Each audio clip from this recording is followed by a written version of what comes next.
Welcome to part 2 of the series on vector drawing. In part 1, we covered the differences between vector and raster, how vector graphics are used in general, and how they're used in laser, vinyl, and CNC projects. In part 2, we're going to cover how to approach vector drawing, the basic components of a vector drawing. We're going to do some basic drawing ourselves and talk specifically about how to manipulate nodes, and finish with how to work with strokes and fills.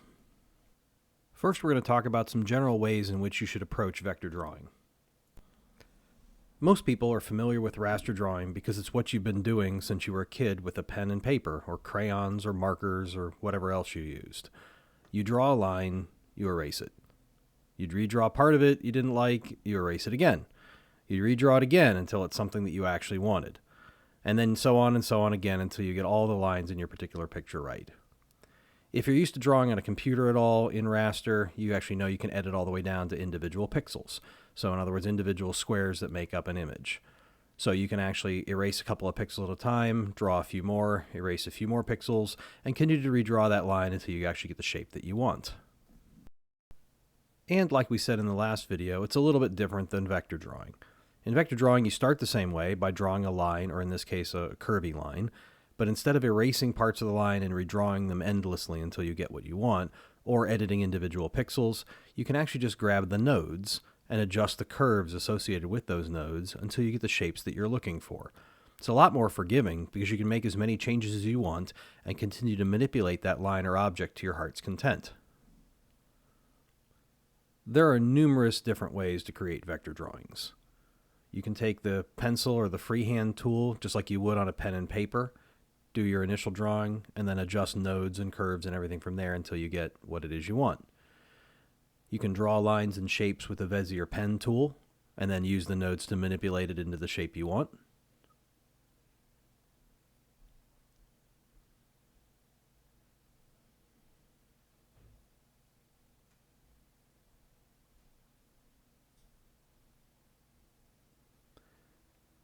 You can draw an initial shape and then use path functions such as union, difference, and intersection to create a final shape. You can also trace an existing shape or object and manipulate it, which I'll demonstrate in a later video in this series. And one more way is to draw a quarter of your total shape, especially if you want something to be symmetrical, and then duplicate it, rotate it, and then join the nodes together so that you end up with an irregularly shaped object, but it is symmetrical both horizontally and vertically. Take this relatively basic shape that could be used for the outline of a label or a sign. I know of at least 6 different ways to draw this object, and there are probably at least 2 or 3 more additional ways that I don't even know about yet. So I'm sure that there are professionals that would disagree with me, but I think the key thing to understand is there is no one right way to draw something in a vector drawing program. There are only more or less efficient ways and more or less complicated ways to do it. So let's talk about the components of a vector image to set a baseline. So vector drawings are a combination of nodes and fills, even if that fill is white or no fill in some cases, strokes, even if you can't see them, and empty spaces. Even though these two objects look the same at first glance, one is a black square with a white circle on top of it. The other is a black square with a circle cut out of the center of it. Each version can serve a different purpose in vector drawing depending on what the purpose of the output is, but you've got to make sure that you use the appropriate one in the appropriate place. An object is a shape with an Inkscape that can be edited but not completely. By grabbing the handles at the corners of the object, I can round the corners or change the size of the rectangle, but I can't fundamentally change the shape. If I convert the object to a path, now I have a node at each corner. Now I can manipulate the path in all kinds of interesting ways.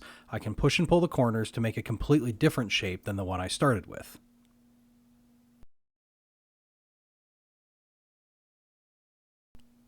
Strokes are lines with a thickness.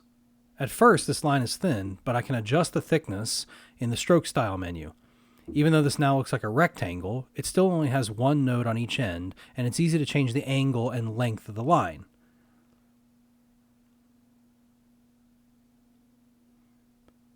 And lastly, you can add a stroke to a path, which is basically adding an outline, or you can remove the stroke from the outside of the path.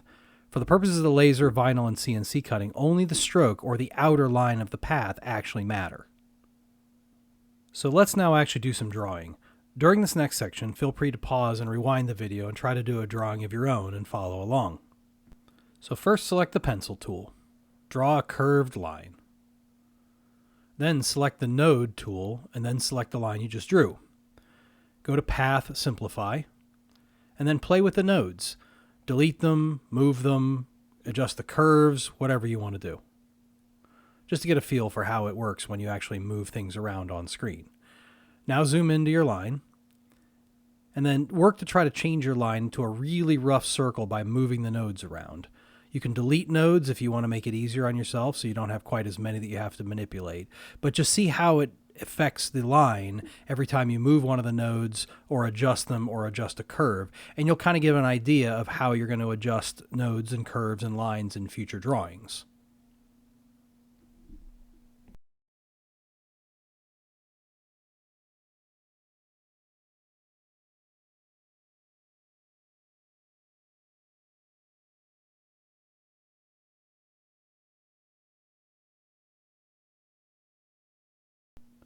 This is definitely a long-winded way to draw a circle, but it gives you the idea and it gets you a little bit of practice into how to move nodes around and manipulate curves.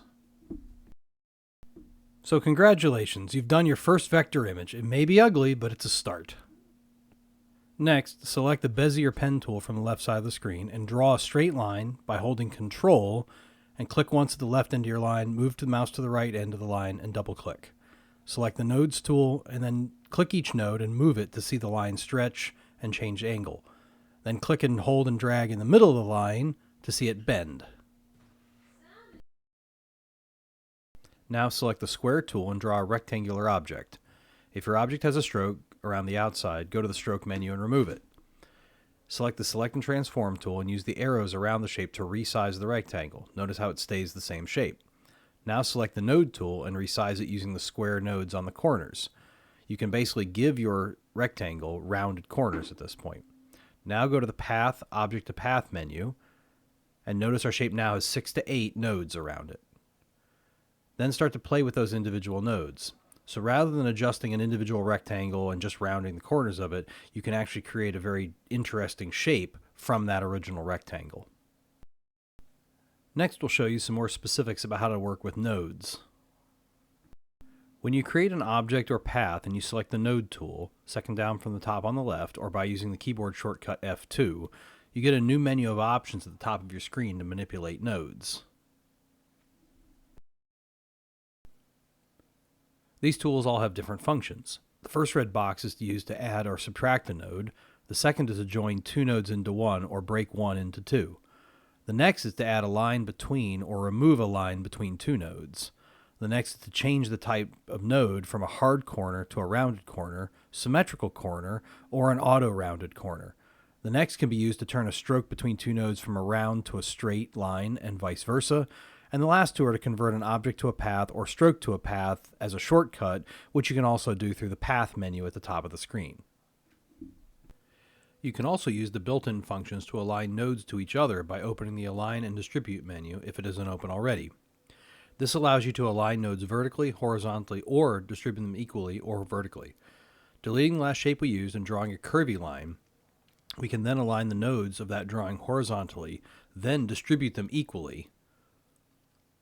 This is especially useful if you're trying to do more precise drawings.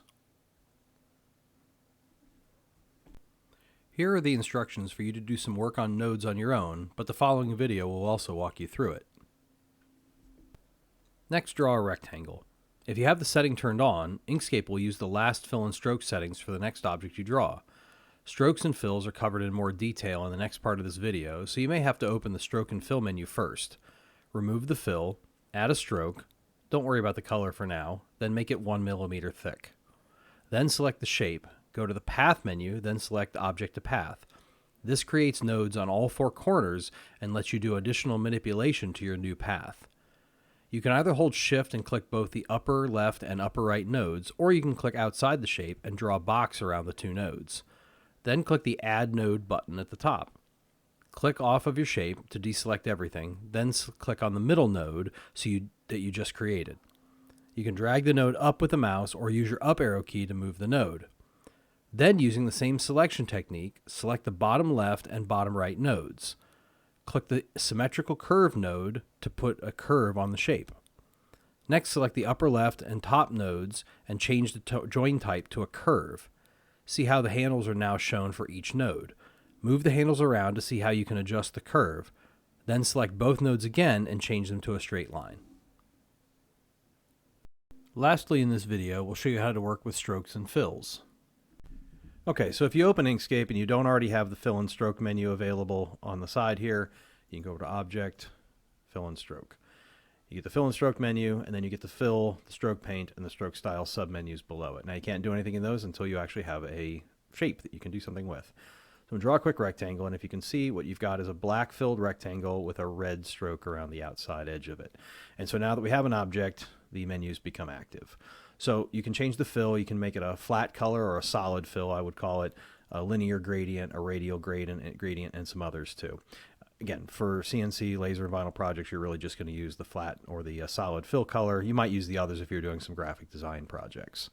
You have your RGB color palette here below where you can change the color that you're filling in with, in this case, make it a black fill. You can use these other color palettes. The only reason you might is if, again, for some kind of graphic design or potentially CMYK for the UV printer. But when it comes to laser, vinyl, and CNC, only the laser cutter really cares what color your lines or your fills are, and the laser cutter requires you use the red, green, blue, or the RGB color palette. So you can change the color, or you can change the transparency of your block. Again, not really a good reason in drawing for laser, vinyl, or CNC to change the transparency, but it might be something you want to use to achieve a particular aim later in a project. So you've also got the stroke paint tool tab at the top here. Same thing, solid, linear gradient, radial gradient, etc.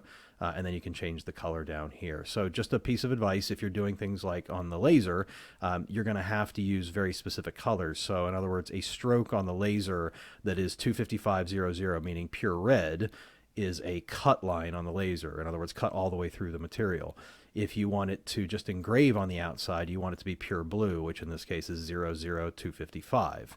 And then if you're doing anything with raster engraving or anything like that, you can just have pure black, and that's the color that the laser knows to do like your kind of like picture engraving or words engraving and that sort of thing.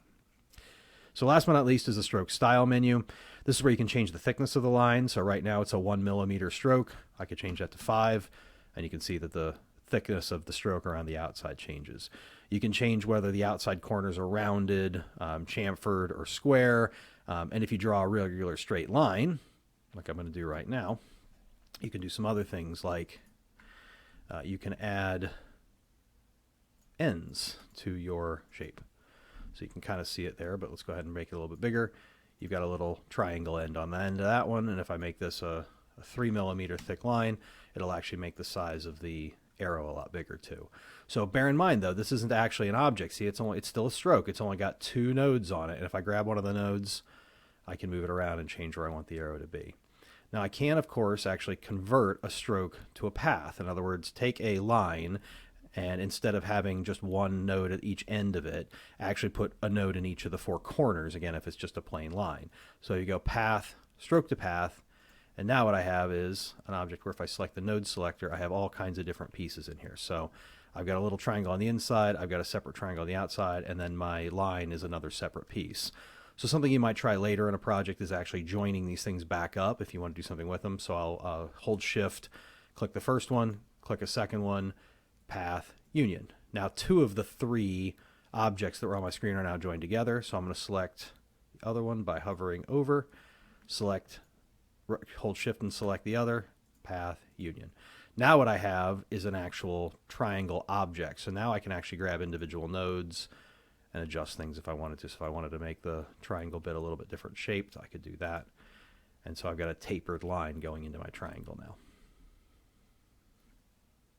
Okay, so one more thing to practice. We're actually going to have you draw just a complex but random shape. So what you're going to do is you're going to grab the Bezier pen tool. You're just going to click somewhere, click another, click another, click another. So draw kind of a random complex shape here. You can put curves on it if you want to, doesn't matter. And then make sure that when you finish your shape, the node that you started with highlights in red and click it. So now what you have is a very irregularly shaped object. So what we're going to do is we're going to go over and go to fill, and we're going to make sure it has no fill. We're going to go to stroke paint, and we're going to make that stroke be perfect red. So 25500, and make sure that your alpha value is 100. It means there's no transparency whatsoever. And then last but not least, go over to stroke style and change millimeter over to hairline. So hairline is a particular attribute of a line that is a hairline line. Now, fortunately, it's thin enough that the laser recognizes it as something you're going to cut out, but it's represented on screen as a line you can still see. So what you've got here is an object that is, with that stroke, no fill. That stroke is perfectly red, and it's hairline thickness. And these are the settings you would have to take over to the laser cutter to cut that object out if you wanted to. So if, for example, you were trying to, in another project, maybe not a star, let's add a couple extra corners to it. There we go. So let's say we wanted to cut out stars in this shape. We would do the same thing. We'd go fill, we'd clear that. Stroke paint would be 25500 as the value of the color. And then stroke style, make it hairline. And now the laser would recognize that as something you wanted to cut out on your piece. So if you went ahead and drew an object and you made the stroke on the outside of that object a hairline thickness at perfectly red, 25500 in the RGB values, congratulations, you now have a vector image that you could take to the laser cutter and you could cut out of wood or any of your other chosen material. And that concludes part 2 of Introduction to Vector Drawing. In part 3, we'll look at positioning and sizing, working with text, freehand drawing, using shapes to draw, and drawing symmetrically.